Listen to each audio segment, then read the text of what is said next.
We're back. Are we now? I hope Not so. even. All I'm right. only a little bit back. It's Yeah, Oh. yeah. You never really come greetings, back. everybody. We're back around to continue the session here.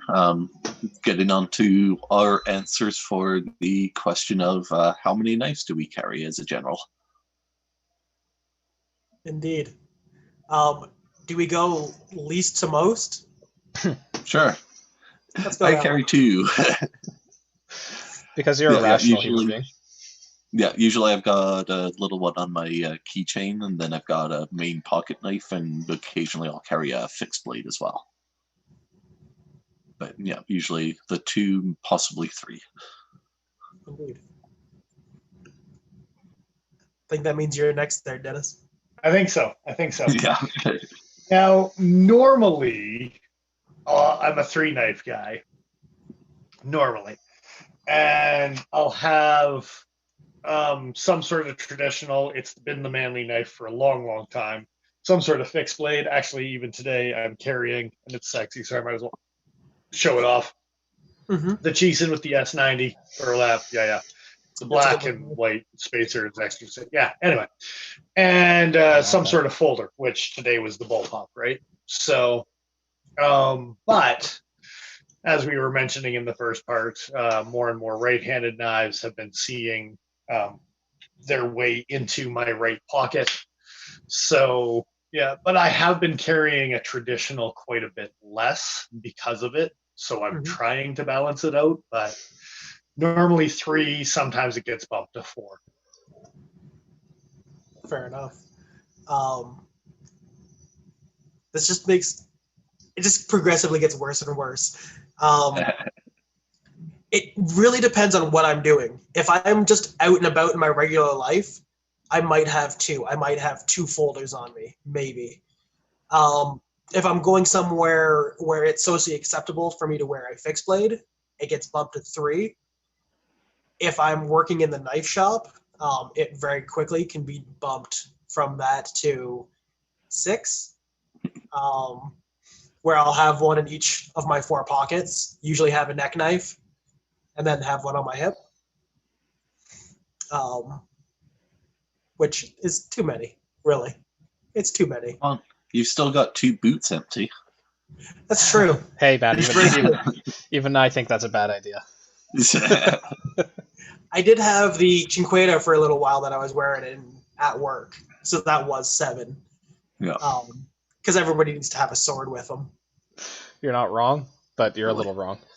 Doesn't your knife have to cut something to be classified as a sword or a knife? What's a butter knife? It cuts butter. Yeah, but there's no edge to it. You could cut butter with a Cinqueta. It cuts a little bit. It is the worst cold steel edge that I've ever seen. Usually cold steel edges out of the box are pretty friggin' spot on. Different story for their medieval stuff. Yeah. So you like to get up to 7 knives because you're ridiculous. And the best part is we're saving the best for last, right? So, indeed. And then there was Joe. Yeah. So about that, day-to-day life, not at the shop, not running around. Usually 5.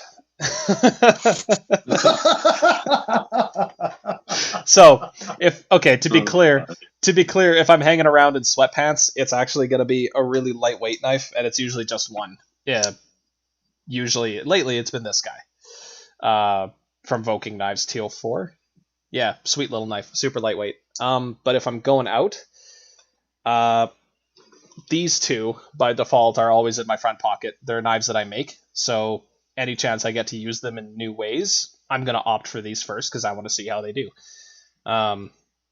Plus, if anybody asks, it's nice to show off every once in a while. Then on top of that, there's always a Leatherman, because I find so many uses for all the other tools besides the knife blade, but it does have a knife blade, so it gets counted. Lately, working around the shop in the garage. Should be counted as like 4 knife blades, shouldn't it? Oh, well, there's Depends which bottle. Yeah, there's two knife blades in there, the serrated and the regular. This guy has been on my belt more and more lately, just because I can abuse this thing.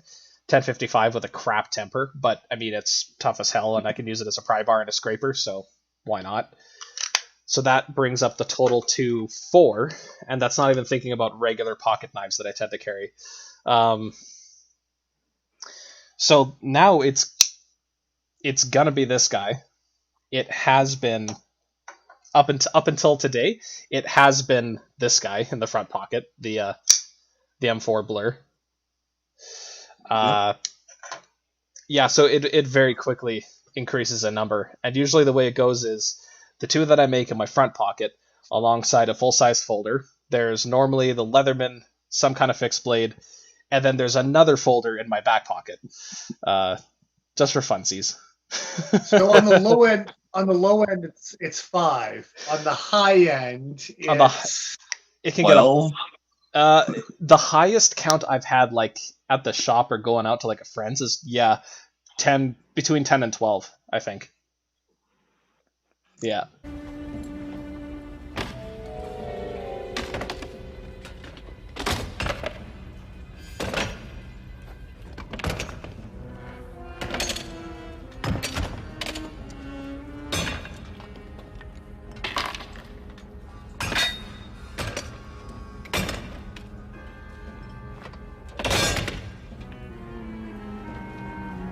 It's too many, Joe. It is Yeah. too many. And we're gonna have to 'cause have an usually- intervention. Usually have a little one in your shirt pocket yes, as well. actually I do right now. It's this guy. So this guy's pretty much always in this type of shirt pocket, because it is that lightweight. I love it there. For the record, that was worse than Nigel pulling knives out of his beard a couple weeks ago. Like, it's just like, oh yeah, this one. I also Awful. It was attached to a bandana with another knife, and then with another knife, and then there's a dude on the other end that wants to sword fight with you. Yeah, the dude's name is Nigel. We sword fought. I lost. Our hands weren't tied together with a bandana that you were pulling out of your pocket, though. Right. That's a whole nother video. What's the most daggers you've carried at once, Joe? The most daggers? 4. No. Okay, so I'm gonna discount for things that I'm carrying with me for sharpening. Because I do carry around sharpening equipment, and I'm often going between my parents' house, to be with my fiance, and then elsewhere. Purposefully, I've carried 2 daggers with me. And one of them I haven't actually carried in a while. Maybe I'll start wearing it again. It's an old rigid knife. They're no longer a company as far as I'm aware. So, but it would be this guy, which would be like in jacket pocket kind of thing, because it's got the boot clip, but I'm not crazy enough to wear this in my boots. Also, I don't have boots tall enough to wear those. That's a missed opportunity, Joe. And then this guy... You could be up to 13 if you just started considering the boot option. Well, shit. I mean, No. 14, because there's 2 boots. And I could also Of course. wear a neck knife. What am I thinking? I was going to say, Joe also does a neck knife, which is a missed opportunity. 15. Yeah, I used to. I know Come Paul. on, Joe. You're missing out. Well, I know Paul carries a neck knife pretty regularly, but you guys generally don't neck knife carry anything. I haven't found the right one for me. I've tried neck knife in a couple, and I'm sure the neck knife is out there for me, but I just haven't found it. Mm-hmm. And I'm a picky bitch about it. I should lend you my real steel connector. No, it won't work. That's not the one. No, I guarantee it's not. Huh? Why? It might be easier wanna... now that I trimmed off the beard. Yeah, okay. I can see that. Because having the beard down to here, it was definitely awkward trying to use a neck knife at all. I can see that impeding it. Yeah. Great, it hides it. It's perfect. Until you need it, and then you're grabbing your beard trying to grab at your knife. Yeah. It's my beard knife. It makes me happy. Yep. Dennis, what do you think your criteria, before we jump on to the next thing, what do you think your criteria for a good neck knife would be? I don't know. I just have to find it comfortable the way that it sits. The real steel is too short in the handle to blade ratio doesn't do it for me. Okay. So yeah, spike is too long. The real steel is too short. Azula with no handle is just a stamped piece of 1095. I don't know. That's, to tell you the truth, the cold steel mini tack is actually kind of, the mini tack Bowie is not bad, but ACR. So It's a big knife. And honestly, a minimalist would actually be really awesome if it was like a Fultz custom with 154 CM. But I'm not playing the 3 or the 5 CR game that CRKT wants to play. And I do like the minimalist bit of it. I have thought numerous times about getting an Allen Fultz because they're super achievable. Like, they're not crazy expensive. It's like $150 American or something like that for 154 CM. And hey, it's a fixed blade, so for us in Canada, it would actually show up on our doorstep. I mean, unless you get somebody who's being a dick at the border and decides to steal it from you, you're no. pretty But much again, from guaranteed it. COVID, all of our Canada Post guys are just throwing at us from 6 feet away, right? So Is it Arizona Customs that buy stuff and raises the price like crazy? Is that? I don't want to call it the wrong people. you maybe kind of already did there. No, there's a website, and like they do auctions for knives and stuff like that. But it's very often where all of a sudden, like, an entire collection will get bought up from a website, and then it's resold on their website at a marked up price. And I don't know if it's Arizona Customs, so I'm not going to say them specifically. Arizona, but I have seen it online. Arizona Custom is one of those places that'll go to they'll go to knife shows, buy customs that are available at the table, mark up the knives, and then resell them on their website. I don't know what kind of margins they work with. I don't know how much they mark them up, so I can't really comment on the. No joking. Yeah. Fair enough. Can't comment on the ethicalness or the lack of ethics that may be displayed there, but I know it's a bit of a sore spot for many people, in the community. I'm not saying one way or the other about ethics. It's just I know that it's a sore spot for people in the community. Yeah. That's what I was commenting on. I will say, though, on the counter argument to that is people who, like, for instance, us, people who can't go to knife shows in the first place in the States to see them firsthand and to get them, to be given the opportunity to buy them on a website that, you normally can't find those knives anyway. There is something to be said for that. But and anyone who's against them, like, it's kind of like the Chinese clones. They exist because people keep buying them. There's a market to be had. Yep. And so I almost put it in that same realm where if there was no market, if people did it, if people just banded together and was just like, no, I'm not doing it. I'm not paying $2,000 for a Norseman on eBay on the secondary market. It wouldn't be there. But people do, and so that's why people praise that stuff, is because people will pay that supply and demand, right? So, Yep. I see it in the similar light to people like talking about sprint runs and negative feelings about sprint runs, and we've all had our opinions on how it kind of sucks for people that don't get a chance to get something and stuff like that. Cedric Aneda just put out a video recently about that very topic. Actually, specifically citing Spyderco, actually. That's fair. Well, maybe he would feel a lot better if Pete just had an M4 Blur, right? Like, maybe, but they were a sprint run, so.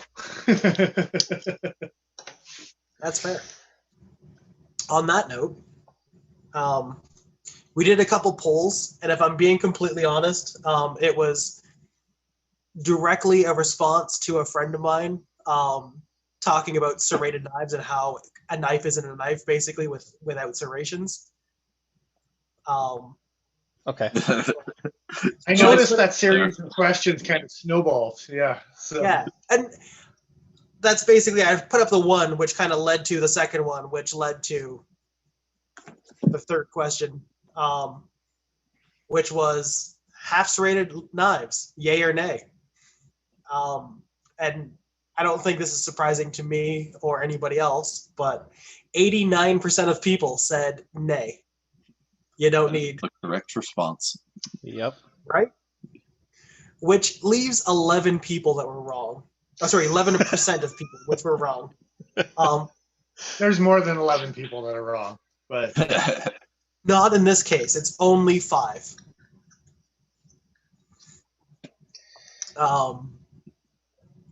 And to be fair, I completely understand where some of them are coming from because, like, for example, Mr. Fisk has a half serrated Sabenza, which I think is awesome because who has a half serrated Sabenza?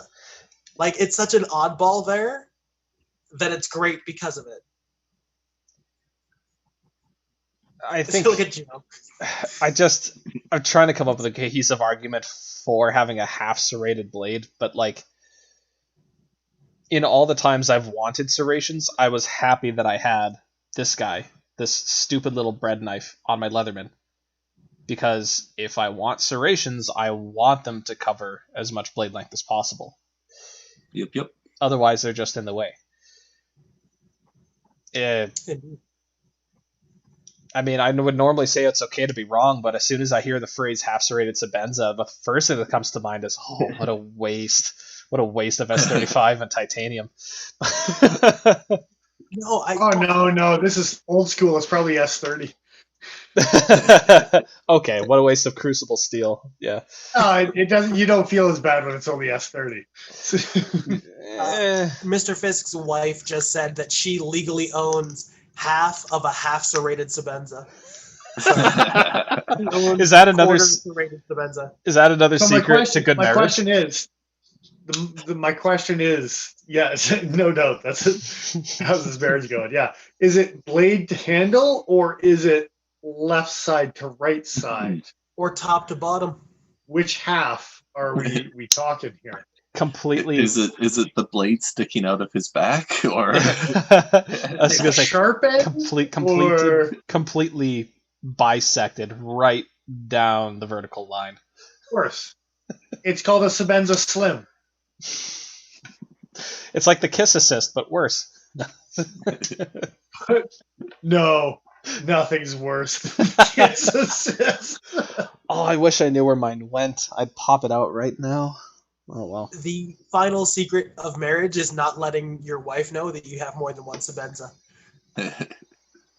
How does she not know? But my goodness, congratulations. That's why he turns off the lights, so she doesn't see them all. There you go. It's all coming together now. Will to Survive here in chat has an interesting point, which I would like to see your input or hear your input on. He's saying that he would prefer or would find more beneficial to have a quarter serrated knife and have more straight edge and just have a little portion for like popping through paracord and rope, I would assume. I agree. Like 1,000% I agree. I think the ability to pull that off will be dependent on the size of the knife. Yeah. Because if you've got like a really small knife and then you try putting serrations in it, serrations are going to be so big, so they're going to take up so much room.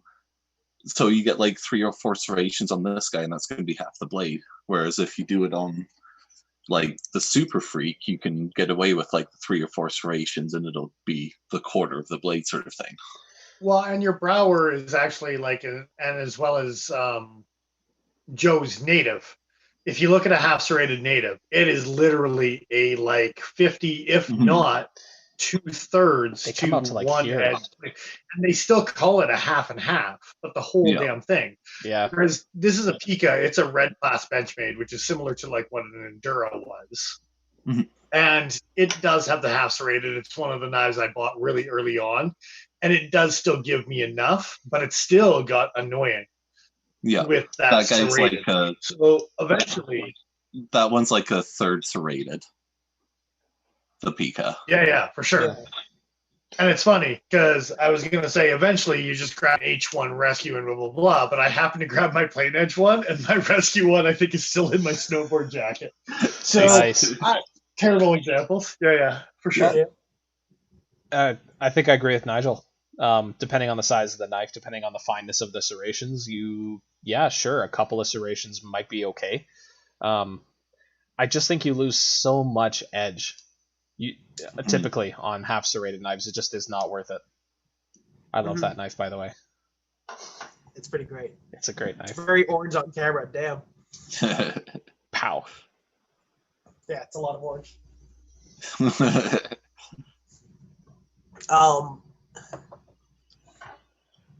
What's that knife that you have, Joe? The ZT fixed blade that has like one serration. Oh, that's more like a cordage hook, and that's the ZT-0121. Well, and that's You have a half serrated version of the 121? No, I don't. But he's talking specifically about the little hook before the main cutting profile. That it has for popping. Yeah. It's like they sharpened the sharpening choil. Yes. Yeah. My only issue with that is it's such a thick angle. You can't really do, like, if you were trying to saw through cardboard, you couldn't do it with an edge that thick. I've tried. It doesn't work super great with that particular edge geometry. Mr. Fisk would like to say that the combo edge Stambenza is his favorite knife that he owns. It's more awesome than Joe could ever comprehend. To be fair, and I was going to say this earlier before we got more in depth with it, but I actually don't hate Chris Reeves serrations. Like, some companies I think do serrations better than others. Spyderco's aren't bad. Cold Steels are terrible. Their micro serrations really just god awful. Kershaw does these really interesting ones that are like scalloped, like they're negative serrations. They're kind of like what you can see on certain Henkels. They're basically the inverse of your typical triple point serrations. I don't think I've sharpened. No, I've sharpened those before. They're not too bad. I like those. They tend to glide over material more than they snag. And I think if you could get those somehow in like just a small portion of a knife, like down the last little heel, sure, yeah. That'd be cool. It's called a half serrated leek or a shallot if you can still find one, but the shallots had the reverse serrations. Yeah, in the recurve portion of it. I don't have. I remember seeing some blurs with them back in the day as well. Yeah, there is. With some rounded ones, you can still get the rounded ones. Yeah. Cutting Edge has them on their shelf, actually. I was going to say, isn't the leek the same serration too? Yep. Yeah. But, let's not forget the flat top BEF serrations, I mean, purpose built, they do what they do, but man, they get in the way of everything else. I would love to see CRKT come out with a fully serrated, like, flat top. Yes. BEF serrated something. I need that in life. Oh. Just cold steel it up on a fossil or something, like. Do like a clever girl. Do the jumbones, but the new DLC black version, but the whole thing VEF serrations. VEF serrations, yeah. Blade's even the front little part of it. Yep. The blade's not tall enough for the VEF serrations. It goes so deep in, though. That's my point. The whole blade will just be VEF serrations, so there's no room for anything else. It'll just look like a comb. Yeah. It's not a comb, folks. It's not a comb. It's awful. So I realize now why Will to Survive is defending the half serrations. And I'm not saying half serrations are bad by any stretch. They're not usually my preference. Just not for me. But if I'm not mistaken, Will to Survive is also Emerson 1095 on Instagram, and he voted for half serrated. So. And then Pharaoh Slash, who's another gentleman. I believe he's Canadian, I think. He can be wrong too. It's allowed. Mm-hmm. Yeah. Yeah, no. I'm just messing around. I think in its place, I would prefer to have full serrations, but having something specifically, maybe not the native because of previous conversation, but like a half serrated siren probably wouldn't be the worst thing in the world because of its intended use by the water and rope cutting and stuff like that. I could see that. Maybe if we go back on our conversation about having a quarter serration or maybe up to a third, I think that could work. Yeah. God, that's a nice knife. We need to talk about something Really else is. before I commit to buying another lockback spider code that I don't need.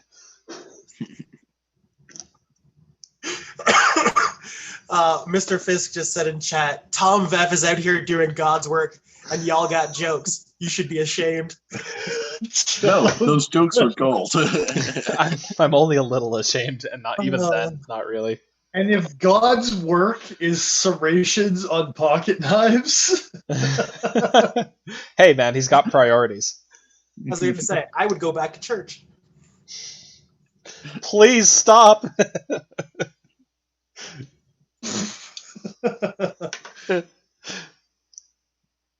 On that note, the next poll that was asked was half serrations versus full serrations. And this one was actually closer than I expected. It was 61%, 39% for full serrations, over half. Fair enough. Which led to a conversation with Mad One Outdoors on Instagram yesterday. And the discussion about a fully serrated black talon too. And how much I want one of those in my collection because it's the most ridiculous thing. Yep. But I would have to get like Spyderco serrations on it. well, why don't you just get the civilian then? Well, because have you seen Cold Steel? It's beefy. That being said, the fully serrated Spyderco Matriarch 2 is a absolute monster. The fully serrated Matriarch is what I wanted long before I ever knew the Black Talon existed, if I'm being completely honest. And I mean, if Why you're are gonna you discounting the fully serrated civilian? I don't find understand why you guys are ready to go out the matriarch. Because I want it to go both directions. I want it to... The civilian has that. It's just the G10 version of a matriarch instead of a GRN or a FRN, GFN or a... I think what's it's the other FRN one on that's just Spyderco. like the hawk bill? That's I thought the that was the- that's the Harpy. The Harpy. Yeah. Okay. Well, if that's the case, then yes, I want a civilian. How much are those? I was like, why do you want the plastic handled one? I'm so confused right now. Actually, it's the only reason I brought it up was because I haven't actually ever held a civilian that wasn't just fully plain edge. I haven't seen a fully serrated one, but they're like stupid fine tips. Like you think this looks like a fine tip, the civilian is like needlepoint. Mm-hmm. And Is it a compression lock? No, it's a back lock. The civilian's kind of an older model. Sad. I want it to be a paramilitary, but with the with the civilian blade. Yeah. I'm gonna go and work for Eric. I mean, they already turned the paramilitary into a Tanto. You might as well turn it into a recurve too. And then you can do a recurved Tanto for Do remember that the Dodo was discontinued, and that's basically the blade shape you're talking about. Well, no, that was a modified recurve Tanto. Jesus. As hideous and awful as that Dodo is, I want one so bad. It is hideous and awful, and I do want it. Especially was it only the carbon fiber version that had the ceramic ball lock instead of the steel? I don't remember. Dennis. Well, I don't know. Y'all are crazy. It's a weird. I've seen things in your collection. What's that green Benchmade again? The Ruckus? The MPR? The MPR is not as gross as what you guys are talking about. The Dodo at least feels good in hand. The MPR feels like a brick. And I love the MPR, so don't take that the wrong way. I want that right there. Thank you, little monkey. That's an Adamas. Like that's an Adamas in thickness. It's an Adamas with dwarfism, is what it is. Stop! You're gonna make me sad. Oh. Do we all agree that full serrated is better than half serrated? Oh yeah. In most cases, if not all cases. Yep. Unless it's serrated on the backside, and I gotta go ninja on someone. Is there a place on a blade that you would prefer the serrations to be? On all of it. What'd you say?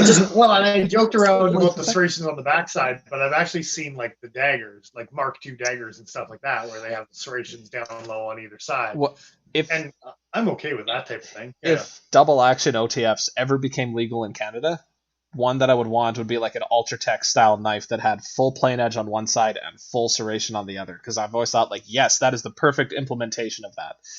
Mm-hmm. You get both. And it's the type, all of what you just said, but the scarab instead. Okay, the scarab's nice too. Yeah. Yeah. I don't know. I've actually seen people argue for having serrations at the tip of the blade as opposed to back here. And I can't think of a scenario where that's useful to anyone involved. Yeah. I'm not sure. Although Will to Survive is saying that potentially Victorinox makes knives that are serrated at the tip and nowhere else. That's actually true. Yeah. You bet. Yeah. There you go. And there is that, like those Japanese style knives that are serrated like at the heel and then kind of midway up towards the point, aren't they? Yeah. Shun produces a couple like that I know of. Not sure about it's who like else. A utility or something like that, right? Kitchen utility? Yeah. I think the theory was that if you're slicing through like a gourd or something with thicker skin, you can use the serrations to get through the top half of the skin, the clean, non-serrated part to get through the meat, and then through the other side you would use more serrations again. Like, it's kind of a weird concept. I've never used one though, so I can't speak to its effectiveness. That's fair. I'm pretty sure that Spyderco used to produce one. We have the trainer in the shop that has the serrated spine on it. It's really hooked blade. Warrior. Yeah. The warrior and then the pygmy warrior. Although the pygmy warrior didn't actually have a sharp spine to memory. Yeah. I like the idea of the way the serrations are used on that. Mm-hmm. Where you have the full plane edge and you get to have your cake and eat it too, kind of idea. Yeah, that actually seems pretty useful. Indeed. And on that point, I guess we can move on to the next question. Oh, actually, I was thinking before we get on to the next question, it's almost break time again here. Fair enough. So we may as well get on the break. We can do that. But as far as the editing goes, may as well get in the break before breaking up the question. And oh, I see. Look at this guy all trying to make it easy on himself. Yeah. Make it coherent for the watchers who don't see the second part and then jump halfway into the question in the third part and then it's confusing. Yeah, I'm trying to make it efficient. We'll just freeze frame Paul's evil face in between the second part and the third part, and they can just catch up from there. Please don't. That's horrifying. Nigel, please don't. We're friends, right? Friends? We'll see. We'll see. On that note, guys, see you soon. We'll be back in a few minutes.